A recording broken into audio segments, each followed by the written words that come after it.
Assalamualaikum warahmatullahi wabarakatuh semuanya. Selamat pagi. Pagi. Ya, sebelumnya perkenalkan saya Aska Afifa. Di sini saya sebagai moderator. Sebelumnya terima kasih banyak ya sudah hadir pada penyuluhan hari ini. Jadi penyuluhan hari ini temanya adalah bahaya merokok dan gimana cara mencegahnya, seperti itu. Nah, jadi selama sesi berlangsung nanti boleh bertanya, tapi angkat tangan terlebih dahulu ya. Nanti setelah dipersilakan baru boleh menyampaikan apa yang ditanyakan. Baik, selanjutnya kita akan memperkenalkan dulu nih narasumber-narasumber kita. Yang pertama, ada Kak? Perkenalkan, aku Ahmad Yudi Sulaiman. Perkenalkan, nama aku Desya Sira Mahrani. Kenalkan, nama aku Tedra Putri Tasrif. Baik, selanjutnya kita akan mulai penyuluhan pada hari ini. Silakan narasumber. Baik, terima kasih Bapak-bapak dan Ibu-ibu atas waktunya. Di sini saya akan menjelaskan tentang bahan-bahan yang berbahaya di rokok. Nah, di rokok sendiri itu Bapak Ibu, ada 3 bahan yang sangat berbahaya. Nah, pertama-tama di sini siapa aja nih yang sering ngerokok? Oh, Bapak-bapak. Oh, Ibu-ibu juga sering. Oke. Nah, Bapak-bapak, Ibu-ibu, pertama di rokok tuh ada bahan yang namanya nikotin, Bapak Ibu. Bapak Ibu yang pernah ngerasa nih pengen ngerokok mulu. Nah, itu karena nikotin Bapak Ibu bikin kecanduan. Selanjutnya tuh ada yang namanya tar. Kalau tar tuh Bapak Ibu bisa bikin Bapak Ibu kena kanker paru-paru. Nanti paru-parunya hitam Bapak Ibu. Nah, yang terakhir ada yang namanya karbon monoksida Bapak Ibu. Nah, karbon monoksida ini Bapak Ibu bisa bikin darah di tubuh Bapak Ibu itu menggumpal Bapak Ibu. Nanti bisa kena penyakit-penyakit seperti itu Bapak Ibu. Tapi saya ngerokok dari dulu juga masih sehat-sehat aja. Lagian ngerokok nggak ngerokok juga sama aja, bakal mati juga kan. Saya mengerti Bapak Ibu, tiap orang punya pandangan yang berbeda-beda. Oleh karena itu, mari kita dengarkan penjelasan lebih lanjut jika merokok secara jangka panjang.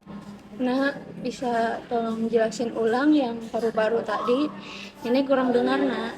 Jadi Nek, ada 3 bahan yang berbahaya di rokok. Yang pertama itu ada nikotin. Nikotin itu bisa bikin kecanduan Nek. Jadi cucu-cucu nenek, anak-anak nenek nanti suka ngerokok mulu Nek. Yang selanjutnya tuh ada tar Nek. Kalau tar itu dia bisa bikin yang ngerokok itu kena kanker paru-paru, nanti paru-parunya sakit. Nah, yang terakhir tuh ada yang namanya karbon monoksida Nek. Karbon monoksida itu bisa bikin nanti darah-darah nenek tuh menggumpal, nanti bisa berbahaya di tubuh nenek. Kayak gitu, Nek. Nah, Bapak Ibu sekalian, merokok itu bukan hanya berdampak pada kesehatan aja, tapi juga pada kehidupan sosial dan ekonomi keluarga. Nah, jika ada seseorang yang merokok, uang yang seharusnya dialokasikan untuk kebutuhan rumah tangga, atau pendidikan anak, atau juga tabungan masa depan, itu akan habis untuk merokok saja. Kalau misalkan kita hitung secara sederhana aja, 1 bungkus rokok selama per hari, kalau misalkan dihitung per tahunnya, itu bisa menghabiskan sekitar 10 juta rupiah begitu.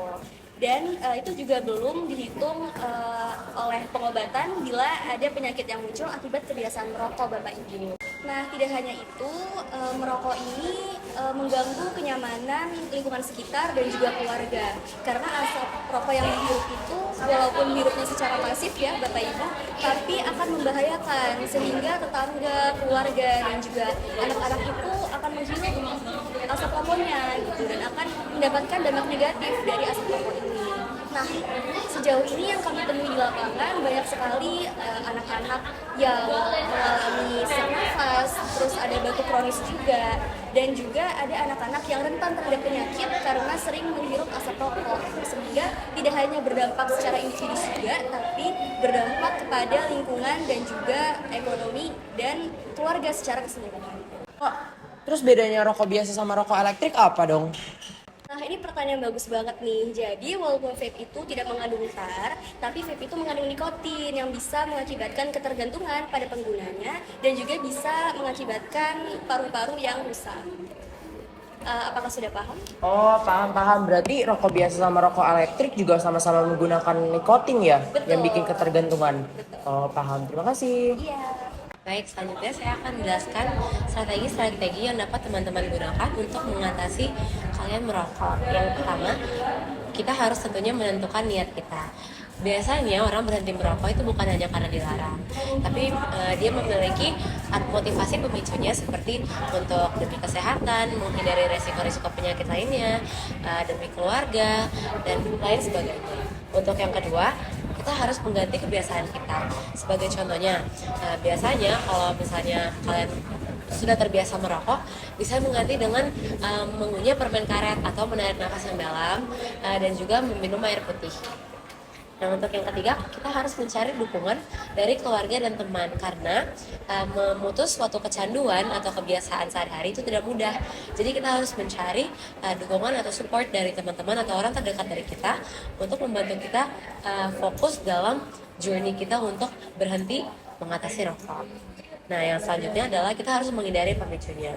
Misalnya, kopi bagi beberapa orang itu dapat memicu orang-orang keinginan merokoknya tuh jadi lebih tinggi gitu, atau menongkrong dengan teman-teman, misalnya teman-temannya ada yang merokok jadi kita ikut-ikutan merokok gitu.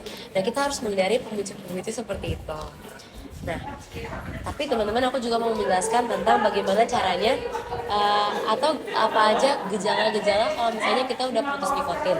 Nah, setelah putus nikotin biasanya kita itu dalam beberapa hari atau beberapa minggu ke depan akan merasakan tubuh gelisah. Lalu kita mudah marah-marah dan juga sulit fokus atau merasa ada yang kurang. Hal ini karena kita sudah ketergantungan atau sudah terbiasa dengan hal yang disebut oleh nikotin. Nah, ini sebenarnya normal atau wajar. Tapi cara kita mengatasinya adalah dengan berolahraga pada setiap harinya, banyak minum air putih, tidur yang cukup, dan juga mencari kesibukan-kesibukan baru. Seperti itu. Ibu, mohon diperhatikan ya penyuluhannya ya, karena ini sangat penting. Terima kasih. Kak, tapi aku kalau nggak ngerokok makin stres jadinya gimana?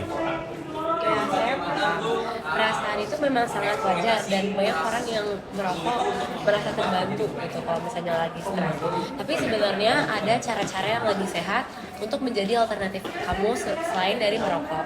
Misalnya kamu olahraga ringan, kamu mencari kesibukan-kesibukan lain seperti melakukan hobi-hobi kamu, itu bisa mendistract kamu atau supaya kamu tidak merasa ingin merokok lagi gitu. Atau mau ngobrol dengan teman kamu juga bisa, menulis diary atau misalkan jurnal gitu kalau lagi stres.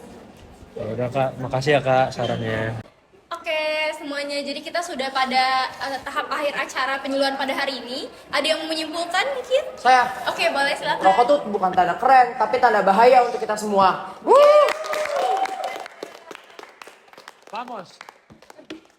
Oke, jadi benar banget ya, rokok itu bukan tanda keren tapi bahaya untuk kita semua. Bukan untuk diri sendiri tapi juga untuk orang lain. Nah, maka dari itu kita harus mencoba untuk berhenti merokok. Jadi semoga penyuluhan pada hari ini bisa bermanfaat untuk kita semua. Terima kasih. Amin. Makasih. Terima kasih.